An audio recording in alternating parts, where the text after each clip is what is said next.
राधे राधे जी सभी को। कैसे हैं आप सब? आप सबका स्वागत है एक और नए व्लॉग में। आई होप आप लोग स्वस्थ होगे, मस्त होगे, व्यस्त होगे, क्योंकि जो व्यस्त होते हैं वही स्वस्थ होते हैं। तो अब है शाम का टाइम और हम निकल चुके हैं खेतों की तरफ। बहुत दिन हो गए थे खेतों में जाए हुए। तो सुबह तो बहुत गर्मी होती है और लक्कू भी स्कूल में रहता है। तो लक्कू जा रहा था अपने ताऊ जी की चाय देने के लिए खेत में। तो मैंने सोचा कि मैं भी चलूँ खेत में, थोड़ा बहुत घूम फिर के आ जाएंगे, बहुत दिन हो गए थे। तो यहाँ पे पहुँच चुके हम बड़े वाले कोठड़े पे, और यहाँ पे रख दी थी इसने चाय। और उधर देखो थोड़ी सी कैप्चर की थी। इसके ताऊ जी लगे हुए हैं स्प्रे करने के लिए धान के खेत में। तो ट्रैक्टर के द्वारा स्प्रे कर रहे थे यहाँ पे। और हम फिर दूसरे खेत में आ गए हैं। और ये देखो हमारी रुन्ना को ये मतलब कि खेतों के बीच से निकाल के यहीं लेके आ गए, वरना रोड पे खड़ी करनी पड़ती थी ये। तो बोला मैं यहीं लेके आ जाऊंगा। मैं कहा चलो फिर ठीक है, नहीं तो पैदल चलना पड़ेगा। और यहाँ पे देखो कितना प्यारा मौसम हो रखा है, शाम का टाइम है, पानी आ रहा है ठंडा ठंडा, ट्यूबवेल चल रहा है। और इस लड़के से रहा नहीं जा रहा है अब ये नहाएगा इसमें पानी देख के बिल्कुल नहीं रुक सकता। और अभी ये नहाएगा। पूरी मौज मस्ती की थी इसने खेत में बहुत ज़्यादा। और मैं इसको मना करी थी कि मारे तो ज़्यादा है इसमें, तो मैं बाद में नहा लियो। बोले नहीं मैं तो अभी नहाऊंगा। मैं कह नहा ले फिर। और ये लड़का डेली आता है खेत में, डेली नहा के जाता है यहाँ पर। तो मौज मस्ती करने के यही दिन होते हैं, बचपन इसी को बोलते हैं। मैं करो भाई मौज मस्ती। और यहाँ पे मेरा भी मन कर रहा था, ठंडा ठंडा पानी आ रहा था, पर क्या करें तो कोई ना, मैं आपको इतना आसपास का एरिया दिखाती हूँ थोड़ा सा। ये नहाता रहेगा यहाँ पे। तो यहाँ पे एक कोठड़ा है और ये मेरे को बोल रहा था आ जाओ तुम भी नहा लो। मैं कहा नहीं मैं नहीं नहाऊंगी। तो ये अंदर का एरिया कुछ ऐसा है। और यहाँ पे चूल्हा वगैरह बना रखा है, हुक्का रखा है। हुक्का क्या, हुक्की है ये, छोटा हुक्का बोल सकते हैं इसको। और ये इसकी पाइप लगा रखी है, इसका स्टैंड भी बना रखा है जो पेंच है ना उसमें डाल रखा है इसको। तो मैं इतना आगे जाके अमरूद वगैरह देख लूँगी। और यहाँ पे देखो घास ही घास कितना ज़्यादा हो रखा है, क्योंकि बारिश का मौसम है ना, तो बारिश होती रहती है। और बारिश के मौसम में तो घास बहुत ज़्यादा बढ़ती है। और यहाँ पे लक्कू बोल रहा था ध्यान से जाना, कहीं सांप वगैरह ना मिल जाए, मैं देखी जाएगी जो होगा। मखा जय भोले बाबा अगर काटना होगा तो काट लेगा मगा, वरना देखी जाएगी।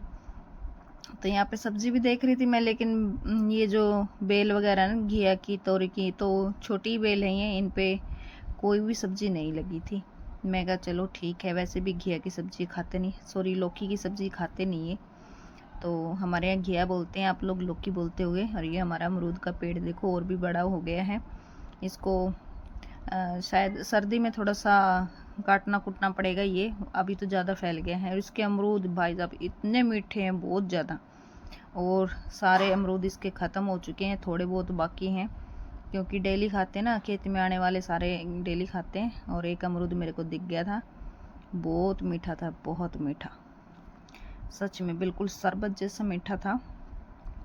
और इसके अमरूद मीठे ही होते हैं। और यहाँ पे लक्कू ना मेरे को आवाज़ें लगा रहा था कि आगे घास में मत जाना, क्योंकि उसने ना 3-4 दिन हो गए यहाँ पे सांप देखा था। मैं कहा यहाँ पे सांप क्या करेगा इतने दिन तक रह के, वो तो चलता फिरता रहता है। तो ये यहाँ पे ईंटें वगैरह रखी हुई हैं, 1 साल तो हो गया है यहाँ पे। यहाँ पे एक और कोठड़ा बनवाना है हमने, तो उसके लिए रखा है। और यहाँ पे देखा तो मैंने बोरवेल के आसपास की जो ज़मीन है वो नीचे धंसी हुई है, क्योंकि थोड़ी सी खोखली हो जाती है यहाँ पे, और उसकी वजह से पानी इकट्ठा होके और नीचे धरती बैठ गई है। तो मैंने इनको बताया तो इनको पता नहीं था, तो बोले कि करवाता हूँ कुछ इसका, मिट्टी वगैरह डलवाते हैं, वरना खतरे का हो जाता है ऐसा तो काम। और यहाँ पे फिर मैं लगी थी अमरूद तोड़ने के लिए, क्योंकि लक्कू आ गया था यहाँ पे। तो फिर मैंने उसको फ़ोन पकड़ा दिया, मैं थोड़ी सी क्लिप निकाल दे मेरी, क्योंकि ये लड़का है ना बिल्कुल भी क्लिप नहीं निकालता मेरी। और इसको लालच दिया है कि मैं अमरूद तोड़ूंगी और तुझे ज़्यादा दूंगी, क्योंकि इसको अमरूद बहुत ज़्यादा पसंद है। और स्पेशल अपनी दादी जी को बोलता है ये कि मतलब खेत से अमरूद आए ना तो मेरे लिए रख लेना। तो इसके लिए स्पेशल रखे जाते हैं अमरूद, तो आके स्कूल से ही अमरूद ही खाता है। तो यहाँ पे तोड़ लिए थे अमरूद जितने भी हमें मिले, और बाकी अब चलते हैं घर की तरफ। और टेबल की तरफ आए तो एक और कांड कर रखा था भाई साहब ने। और ये देखो भागा यहाँ पे अपनी चप्पल है ना, वो इसमें पानी में ही छोड़ के चला गया। ये इस साइड को आया था मेरी तरफ, तो पानी में ही छोड़ के चला गया। और चप्पल पानी के साथ बह के देखो कितनी दूर चली गई। अभी दौड़ के गया बेचारा, उसको लेके आया। मैं कहा इतने तो तूने मेहनत कर ली, बताओ। बाहर नहीं निकाल सकता था इनको, लेकिन बच्चे हैं ना, क्या करे, मानते ही नहीं। उनको थोड़ा सा सीखने में टाइम लगता है। उनको इसको ये लगा कि बस यहीं पे रखी रहेगी, कहीं नहीं जाएगी, क्योंकि रेत ज़्यादा है ना इसमें। यहाँ पे देखो एक चप्पल तो यहीं है इसकी, और एक चप्पल बह के आगे निकल गई है। तो अभी ये अमरूद धो के दे रहा था मेरे को, और देखो हालत ख़राब है बेचारे की, भाग भाग के तो और मेरे को ठंडा पानी बहुत अच्छा लग रहा था। अब चल पड़े हैं घर की तरफ। और ये माना नहीं, मैं बोल रही इसको कि पगडंडी की मतलब इसमें से निकाल ले, जो ये निशान बने हुए हैं। यहाँ पे बुग्गी लेके आते हैं ना, चारा वगैरह डाल के लेके जाते हैं। तो ये माना नहीं, बोला कि मैं तो इस साइड को लेके जाऊँगा। मैं चलो। तो आते वक्त मैंने चलाई थी स्कूटी, और इस बच्चे की देख लो वीडियो बनानी कैसे बनाता है ये बिल्कुल नौटंकी है, बिल्कुल नौटंकी। तो इसकी शरारतें ऐसी ही चलती रहेंगी। आज के व्लॉग में बस इतना ही। आई होप आपको पसंद आएगा ये वीडियो। तो प्लीज़ वीडियो को लाइक करना, शेयर करना, कमेंट करके ज़रूर बताना कैसा लगा वीडियो। मिलते हैं नेक्स्ट व्लॉग में, तब तक के लिए Ram Ram. Thank you so much.